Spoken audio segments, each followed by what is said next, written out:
Decoration করেছিল ওরা, শুভ, জ্যোতি, দেবযানী, ওরা সবাই মিলে ডেকোরেশনটা করেছিল। তোদের সবাইকে অনেক অনেক থ্যাংক ইউ। ডেকোরেশনটা খুব সুন্দর হয়েছিল, আমার খুব পছন্দ হয়েছে।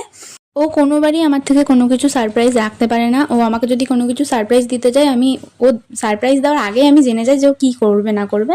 আর যেদিন আমার বার্থডে ছিল সেদিনকে কারেন্টটা খুব জ্বালিয়েছে, প্রচণ্ড গরম ছিল। বল বল happy Happy birthday to you. Happy birthday to you. সব কিছুই ঠিক ছিল, কিন্তু যত নষ্টের গোড়া হচ্ছে ওই কারেন্টটা যদি থাকতো তাহলে আমি আরও সুন্দর করে ছবি ভিডিও তুলতে পারতাম। আমি ছবি অনেক তুলেছি, যাই হোক আরও একটু ভালো হতো যদি কারেন্টটা থাকতো। তো যাই হোক, যা হওয়ার হয়ে গেছে সেটা নিয়ে ভেবে আর লাভ নেই। তো তারপরে আমি কেক কাটিং করলাম, সবাইকে কেক খাইয়ে দিলাম। আর